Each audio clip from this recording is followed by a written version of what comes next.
క్రీస్తునాథుని యందు ప్రియ సహోదరి సహోదరులారా, పాస్కాయత్త కాల 2వ ఆదివార ధ్యానాంశానికి మీకు స్వాగతం.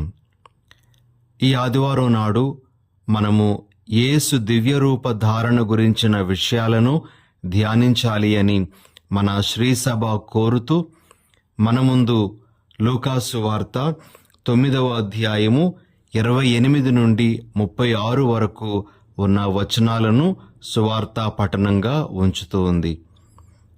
ఈ వాక్య భాగాన్ని మనము ధ్యానిస్తూ ప్రభు మనకు అందిస్తున్నటువంటి సందేశాలను మనము స్వీకరించటానికి ప్రయత్నం చేద్దాం. మొదటిగా ప్రియ సహోదరి సహోదరులారా, యేసు ప్రభు కొండ మీదకు వెళ్ళేటప్పుడు దివ్యరూప ధారణ సమయానికి ముందు తన 3 అనుంగు శిష్యులను తనతో పాటు తీసుకుని వెళ్లారు అనే విషయాన్ని మనము లూకాసు వార్త 9వ అధ్యాయము 28వ వచనంలో వింటాం. పేతురు, యాకోబు, యోహానులు ఈ 3 ప్రభు తనతో పాటు ఆ కొండ మీదకు నడిపించుకొని వెళ్లారు. వారి ముందు తన దివ్య రూపాన్ని ఆయన ప్రదర్శించారు. ప్రియులకు సహోదరి సహోదరులారా, యేసు ప్రభు ఎందుకు ఈ 3 తనతో పాటు తీసుకుని వెళ్లారు అనే విషయాన్ని మనం ధ్యానించేటప్పుడు మనకు మొదటిగా గుర్తుకు వచ్చేటువంటి ఒక విషయం ఏమిటి అంటే, దేవుడు మోషేను కొండ మీదకు పిలిచినప్పుడు ఈ విధంగా మోషేతో అంటారు. నిర్గమకాండము 24వ అధ్యాయము 1వ వచనం. ఆయన మోషేతో, నీవు, అహరోను, నాదాబు, అబీహు, ఇజ్రాయేలీయుల 70 మంది పెద్దలును నా కడకు రండు. మీరు దూరముగానే ఉండి నాకు సాగిలపడుడు. అదేవిధంగా మనము 9వ వచనంలో ఈ విధంగా ఆలకిస్తాం. మోషే అహరోను, నాదాబు, అబీహులతో 70 మంది ఇజ్రాయేలు పెద్దలతో కొండ మీదికి వెళ్ళాను అనే మాట. మోషే ఏ విధంగా ఆ 3 వ్యక్తులతోనూ అదేవిధంగా దేవుడు ఎంపిక చేసినటువంటి ఆ 70 మంది పెద్దలతోనూ కొండ మీదకు వెళ్ళారో, అదేవిధంగా యేసు ప్రభు కూడా ఈ 3 అనుంగు శిష్యులతో కొండ మీదకు వెళ్ళినట్లుగా మనము గ్రహించగలం. మరి మోషే ఆనాడు చేసినటువంటి కార్యము యేసు ప్రభువుకు సాదృశ్యంగా ఉంది అని మనం ఈ సందర్భంలో గుర్తించాలి ప్రియ సహోదరి సహోదరులారా. అంతేకాకుండా మనము ఇంకొక విషయాన్ని మనము ఈ సమయంలో గుర్తు చేసుకోవాలి. యేసు ప్రభు దివ్యరూప ధారణ సమయంలో ఈ 3 ఎందుకు తీసుకొని వెళ్ళి ఉంటారు అంటే, మనకి ద్వితీయోపదేశకాండము 19వ అధ్యాయము 15వ వచనంలో 2 లేక 3 సాక్షుల ప్రమేయం అనేటువంటిది ఒక విషయాన్ని నిర్ధారించటానికి అవసరం అనేటువంటి విషయం మనం అక్కడ చూస్తాం. మరి యేసు ప్రభు తాను దివ్యరూపం ధరించేటప్పుడు ఈ 3 శిష్యుల యొక్క సాక్ష్యం అనేటువంటిది అవసరం అనేటువంటి ఉద్దేశంతో ద్వితీయోపదేశ కాండంలో ఉన్నటువంటి ఆ విషయాన్ని పరిపూర్తి చేయటానికి ఈ 3 శిష్యులను తనతో పాటు తీసుకొని వెళ్ళినట్లుగా మనము గుర్తించాలి. ఈ 3 ప్రభు తనతో పాటు కొండ మీదకు తీసుకుని వెళ్ళి వారి ముందు తన దివ్య రూపాన్ని ప్రదర్శించడానికి గల ముఖ్యమైనటువంటి కారణం ఏమిటి అంటే, ఈ 3 తనకు తన దివ్య రూపానికి సాక్షులుగా ఉండాలి అనేటువంటి విషయం వారికి తెలియజేయడం కోసం వారిని తీసుకుని వెళ్ళినట్లుగా మనము గుర్తించాలి ప్రియ సహోదరి సహోదరులారా. అయితే ఎందుకు సాక్షులు అంటే, యేసు ప్రభు యొక్క దివ్య రూప ధారణ అనేటువంటిది నిజంగా జరిగింది అనే విషయాన్ని తర్వాత ప్రజలకు తెలియజేయడం కోసం యేసు ప్రభు వారిని ఆ కొండ మీదకు తీసుకొని వెళ్ళడం జరిగింది. అప్పటికప్పుడు వారికి దివ్యరూప ధారణ గురించినటువంటి అవగాహన పూర్తిగా లేకపోయినప్పటికీ తర్వాత పవిత్రాత్మను వారు పొందిన తరువాత దివ్యరూప ధారణ యొక్క ప్రాముఖ్యతను వారు గుర్తించగలిగారు. అది నిజంగా తమ కళ్ళ ముందు జరిగింది అనే విషయాన్ని వారు సాక్ష్యమిస్తూ చెప్పగలిగారు. ప్రియ సహోదరి సహోదరులారా, మరి మనము పేతురు గారి యొక్క సాక్ష్యాన్ని ఆయన మాటల్లో ఈ విధంగా వింటాం. పేతురు గారు రాసినటువంటి 2వ లేఖ 1వ అధ్యాయము 16 నుండి 18 వరకు ఉన్నటువంటి వచనాలు.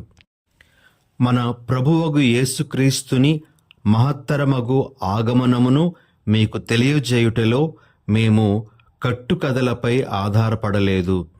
మా కన్నులారా మేము ఆయన గొప్పదనమును గాంచితిమి. తండ్రియగు దేవుడు ఆయనకు కీర్తిని వైభవమును ప్రసాదించినప్పుడు మేము అటనుంటిమి. ఈయన నా ప్రియపుత్రుడు, ఈయనను గూర్చి నేను సంతోషించుచున్నాను అని దివ్యవాణి పలికినది. పవిత్రమగు పర్వతమున ఆయనతో ఉన్నప్పుడు మేమును ఆ దివ్యవాణిని వింటిమి. కనుకనే ప్రవక్తల ప్రబోధముల యందలి సందేశములను మరింత అధికముగా మనము నమ్ముచున్నాము. ఈ విధంగా పేతురు గారు తన సాక్ష్యాన్ని ఇవ్వడం జరిగింది. అదేవిధంగా మనము యోహాను గారి యొక్క సాక్ష్యాన్ని కూడా యోహాను గారు రాసినటువంటి 1వ లేఖ 1వ అధ్యాయము 1-2 వచనాలలో ఈ విధంగా వింటాం. సృష్టి ఆరంభము నుండి గల జీవవాక్కును గూర్చి మేము మీకు తెలుపుచున్నాము. మేము దానిని చెవులారా విని కన్నులారా గాంచితిమి. కన్నులారా గాంచుటయే కాదు, మా చేతులు దానిని స్పృశించినవి. ఈ జీవము ప్రదర్శింపబడినప్పుడు మేము దానిని చూచితిమి, సాక్ష్యమిచ్చితిమి. కనుకనే మేము దానిని గూర్చి మాట్లాడుచు మనకు విదితము చేయబడినదియు పితతో ఉండునదియు అగు నిత్య జీవమును గూర్చి మీకు విశదమనర్చుచున్నాము.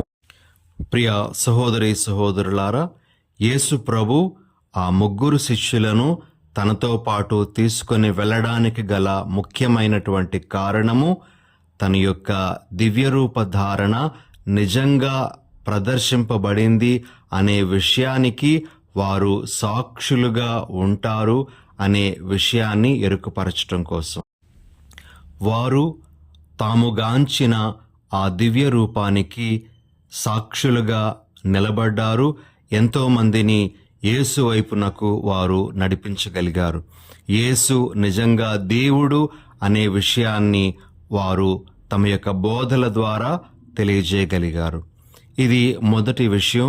ప్రియా సహోదరి సహోదరులారా, ఇక 2వ విషయం ఏమిటి అంటే, యేసు దివ్యరూప ధారణ సమయంలో ఒక మేఘము ఆవరించింది అనే విషయాన్ని మనము లూకాసు వార్త 9వ అధ్యాయము 34వ వచనంలో మనం చదువుతాం.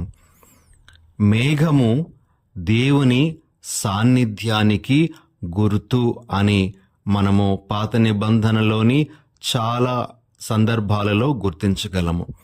ఒక 3 ముఖ్యమైనటువంటి సందర్భాలలో మేఘము ఏ విధంగా దైవ సాన్నిధ్యానికి గుర్తుగా ఉందో, దేవుని యొక్క ఉనికికి ఏ విధంగా గుర్తుగా ఉందో మనము తెలుసుకోవడానికి ప్రయత్నం చేద్దాం.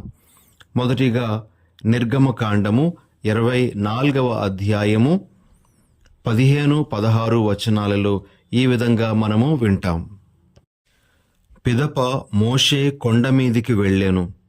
మేఘము కొండను క్రమ్మెను. యావే తేజస్సు సీనాయి కొండ మీద నిలిచెను.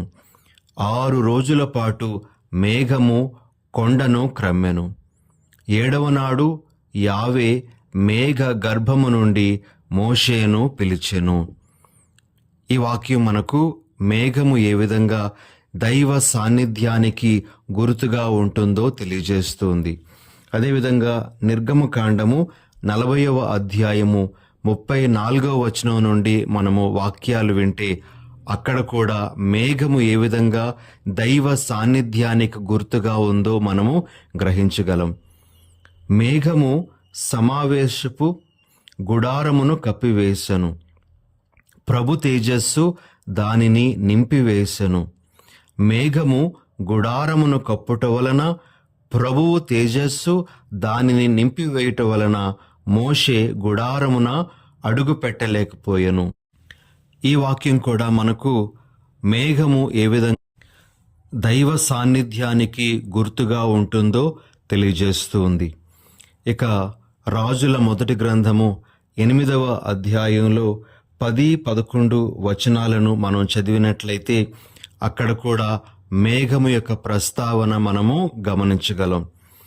యాజకులు దేవాలయము నుండి వెలుపలికి రాగానే మేఘము ఆ దేవాలయమున క్రమ్ముకొనెను. ప్రభువు తేజస్సు నిండుకొని ఉండుటచే వారు మరలా దేవాలయంలోనికి వచ్చి అర్చన చేయలేకపోయిరి. సొలొమోను యెరూషలేము దేవాలయాన్ని కట్టిన తరువాత మేఘరూపములో దేవుని యొక్క మహిమ ఆ ఆలయంలో అడుగు పెట్టినట్లుగా మనము ఈ వాక్యాల్లో వింటూ ఉన్నాం. ఈ విధంగా ప్రియ సహోదరి సహోదరులారా, మేఘము అనేటువంటిది దైవ సాన్నిధ్యానికి గుర్తుగా ఉంది. మరి యేసు దివ్యరూప ధారణ సమయంలో మేఘము అనేటువంటిది వారిని కమ్మివేయడం అనేటువంటిది దేనికి గుర్తుగా ఉంది అంటే, తాము చూస్తున్నటువంటి యేసు నిజంగా దేవుడు అనే విషయాన్ని వారికి గుర్తు చేస్తూ ఉంది. దైవ సన్నిధిలో తాము ఉన్నాము అనే విషయాన్ని ఆనాడు శిష్యులకు ఆ మేఘము పరోక్షంగా తెలియజేసినట్లుగా మనము గమనించాలి ప్రియ సహోదరి సహోదరులారా. మరి శిష్యులు కూడా ఇక మీదట యేసు ప్రభువును అతని యొక్క కార్యాలను ఎలా చూడాలి అంటే, ఆయన చెయ్యబోయేటువంటిదంతా కూడా దైవ కార్యంగా వారు గుర్తించాలి అనే విషయం కూడా ఈ చిన్న ఘట్టము ద్వారా ప్రభువు వారికి తెలియజేస్తూ ఉన్నారు. తాను యెరూషలేములో శ్రమలు అనుభవించడం, మరణము పొందడం, పునరుత్థానమవడం, ఇవన్నీ కూడా దైవ కార్యంగా వారు గుర్తించాలి అనే విషయాన్ని ఈ మేఘము వారికి తెలియజేస్తూ ఉన్నట్లుగా మనము అర్థం చేసుకోవాలి ప్రియులకు సహోదరి సహోదరులారా. కాబట్టి మేఘము వారిని కమ్ముకోవడం వెనక ఉండేటువంటి పరమార్థాన్ని ఈ విధంగా మనము గ్రహించాలి. ఇక మూడవ విషయం, యేసు ప్రభు దివ్యరూపం ధరించినప్పుడు ఆయనతో 2 వ్యక్తులు సంభాషించినట్లుగా ఈ 3 శిష్యులు కూడాను చూడగలుగుతారు. ఆ 2 దివ్య పురుషులు మోషే, ఏలియాలు అని కూడా మనకి వాక్యం తెలియజేస్తూ ఉంది. మనము లూకా సువార్త 9వ అధ్యాయము 30వ వచనంలో ఈ విషయాన్ని చూస్తాం. ప్రియులకు సహోదరి సహోదరులారా, మోషే, ఏలియాలు మరి ఎందుకు ప్రభుతో సంభాషిస్తూ కనబడ్డారు అంటే, వారిద్దరూ కూడా ధర్మశాస్త్రానికి, ప్రవక్తల ప్రబోధానికి గుర్తుగా ఉన్నారు. యేసు ప్రభు వారితో సంభాషించడం అనేటువంటిది, ఆయన ఈ లోకానికి వచ్చింది ధర్మశాస్త్రాన్ని, ప్రవక్తల ప్రబోధాన్ని పరిపూర్తి చేయడానికి అనే విషయాన్ని ఆ ఘట్టం ద్వారా ప్రభువు ఎరుకపరుస్తూ ఉన్నట్లుగా ఆ శిష్యులు గమనించాలి అని వారిద్దరితో యేసు ప్రభు మాట్లాడుతూ ఉన్నట్లుగా దర్శనమివ్వడం జరిగింది. ప్రియ సహోదరి సహోదరులారా, మనము ఈ సందర్భంలో ఒక విషయాన్ని గమనించాలి. యేసు ప్రభు వచ్చింది పాత నిబంధనను కొట్టివేయడానికి కాదు, పాత నిబంధన ఇక అవసరం లేదు అనే విషయం తెలియజేయడానికి కాదు. యేసు ప్రభు పాత నిబంధనలో తన గురించి చెప్పబడినటువంటి దానిని పరిపూర్తి చేయడానికి వచ్చారు అనే విషయాన్ని మనము గుర్తు చేసుకోవాలి అనే విషయం ఇక్కడ మనకి వారిద్దరి యొక్క ప్రస్తావన తెలియజేస్తూ ఉంది. పునీత అగస్టిన్ వారు ఈ విధంగా అంటారు, the new testament is concealed in the old testament and the old testament is revealed in the new testament అని. క్రొత్త నిబంధన అనేటువంటిది పాత నిబంధనలో అంతర్లీనంగా ఉంది. పాత నిబంధన అనేటువంటిది క్రొత్త నిబంధనలో పరిపూర్తి అవుతూ ఉంది అని అగస్టిన్ వారు అంటారు. ప్రియులకు సహోదరి సహోదరులారా, యేసు ప్రభు ఈ లోకానికి వచ్చింది తన గురించి పాత నిబంధనలో చెప్పబడినటువంటి దానిని పరిపూర్తి చేయడానికి అనే విషయం ఇక్కడ మనం గ్రహించాలి. అయితే వారిరువురు యేసు ప్రభుతో సంభాషిస్తున్నటువంటి విషయం కూడా లూకాసు వార్తీకుడు మనకు తెలియజేయడం జరుగుతుంది. మరి వారిరువురు యేసు ప్రభుతో ఆయన యొక్క మరణము గురించి సంభాషిస్తూ ఉన్నట్లుగా మనము లూకాసు వార్త 9వ అధ్యాయము 31వ వచనంలో ఆలకిస్తాం. ప్రియులకు సహోదరి సహోదరులారా, వారి యొక్క ముఖ్యమైనటువంటి సంభాషణ విషయము యేసు ప్రభు యొక్క మరణము, ఆయన యొక్క శ్రమలు. మరి యేసును మనము ఎటువంటి దృక్పథంతో చూడాలి, ఎటువంటి దృక్కోణంతో మనం చూడాలి అంటే ఆయన చేసేటువంటి అద్భుతాలు, ఆయన మన జీవితంలో చేయాల్సినటువంటి కార్యాలు ఈ దృక్పథంతో మాత్రమే కాకుండా ఆయన మన కొరకు సాధించినటువంటి రక్షణ కార్య దృక్కోణం నుండి ఆయనను మనము చూడాలి అని మనకు ఈ విషయం బోధిస్తూ ఉంది. కాబట్టి యేసును అద్భుతాలు చేసేటువంటి దేవునిగా మాత్రమే కాదు, మనకు రక్షణ ఇచ్చినటువంటి దేవునిగా మనం చూడాలి అనే విషయం ఈ ఇద్దరి సంభాషణ ద్వారా మనం గ్రహించాలి అని ఈరోజు పరిశుద్ధ గ్రంథము మనకు తెలియజేస్తుంది. కాబట్టి ఈ 3 ముఖ్యమైనటువంటి విషయాలను మనము మొదటిగా మన మనసుల్లో నిలుపుకోవడానికి ప్రయత్నం చేద్దాం. ఇక రెండవ విషయం, ప్రియ సహోదరి సహోదరులారా, ఈ దివ్యరూప ధారణ ఘట్టము మనకు ఎటువంటి సందేశాలను ఇస్తూ ఉంది, మనము ఈ ఘట్టం ద్వారా ఏమి నేర్చుకోవాలి అని ధ్యానిస్తే మనకు ముఖ్యంగా 4 ముఖ్యమైనటువంటి విషయాలు బోధపడతాయి. మొదటిది ఏమిటి అంటే, ప్రార్థనలో మనము దేవుని మన ప్రియమైన తండ్రిగా చూడగలుగుతాము అనే విషయం. యేసు ప్రభు ప్రార్థన చేస్తున్నప్పుడే ఈ దివ్యరూప ధారణ అనేటువంటిది జరిగింది అని లూకాసు వార్తీకుడు చెప్తూ ఉన్నాడు. మరి తండ్రి కూడా ఇతడు నా ప్రియమైన కుమారుడు అని చెప్పడం మనము ఈ ఘట్టంలో వింటాం. కాబట్టి ప్రియ సహోదరి సహోదరులారా, మనము ప్రార్థనకు ఉపక్రమించేటప్పుడు దేవుని ప్రియమైన తండ్రిగా అనుభూతి చెందగలగాలి అనే విషయం మనకి ఈ దివ్యరూప ధారణ ఘట్టం బోధిస్తూ ఉంది. ఇది మొట్టమొదటి విషయం. ఇక రెండవ విషయం ఏమిటి అంటే, దేవుని ప్రియ కుమారుడు దేవుని ప్రణాళిక మీద దృష్టిని పెడతాడు అనే విషయం రెండవ సందేశంగా ప్రభు మనకు ఇస్తూ ఉన్నారు. మరి ఇతడు నా ప్రియమైన కుమారుడు అని తండ్రి స్వరము వినబడినప్పుడు యేసు ప్రభు తండ్రికి ప్రియమైన కుమారుడు అతని యొక్క ప్రణాళికలను నెరవేర్చడం ద్వారా అనే విషయాన్ని మనం గుర్తించాలి అని తెలియజేస్తూ, మనం కూడా దేవునికి ప్రియమైనటువంటి బిడ్డలుగా ఉండాలి అంటే ఆయన చిత్తానుసారంగా మనము కూడా నడుచుకునేటప్పుడే ఆయనకు సంతోషాన్నిచ్చేటువంటి బిడ్డలుగా ఉండగలము అనే విషయాన్ని ప్రభు మనకు నేర్పిస్తూ ఉన్నారు. ఇక మూడవ విషయం ఏమిటి అంటే, యేసు ప్రభు దివ్యరూప ధారణ ఘట్టం ముగిసిన తరువాత తన శిష్యులను కొండ క్రిందికి నడిపించడం అనేటువంటిది మనం చూస్తాం. ఇక్కడ ప్రభు మనకు ఇస్తున్నటువంటి సందేశం ఏమిటి అంటే, దేవునితో మనకున్నటువంటి అనుబంధం మన సోదరి సోదరులతో దృఢమైనటువంటి అనుబంధానికి దారి తీస్తుంది అనే విషయాన్ని మనకు ప్రభు నేర్పిస్తూ ఉన్నారు. దేవునితో ఎవరైనా మంచి సంబంధంలో ఉన్నట్లయితే తప్పనిసరిగా వాళ్ళు తమ ఇరుగు పొరుగు వారితో, తమ సోదరి సోదరులతో మంచి సంబంధంలో ఉండగలుగుతారు అనేది ప్రభు మనకు నేర్పిస్తున్నటువంటి విషయం. ఇలా దైవానుభూతికి లోనైనటువంటి వారు ఇతరులను ప్రేమించటానికి, వారికి సేవ చేయటానికి, వారికి సహాయం చేయడానికి ఎప్పుడూ కూడా ముందుకు వస్తారు అనే విషయాన్ని యేసు ప్రభు ఈ ఘట్టం ద్వారా మనకు బోధిస్తూ ఉన్నారు.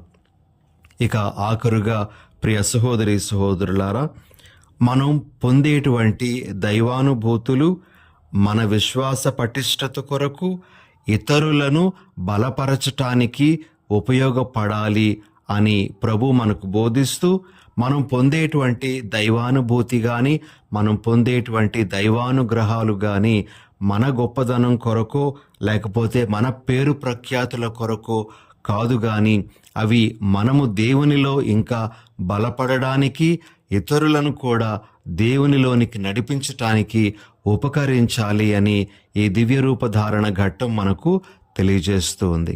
కాబట్టి ఈ 4 విషయాలు కూడా ఈనాడు ఈ దివ్యరూపధారణ ఘట్టం ద్వారా మనం నేర్చుకోవాలి.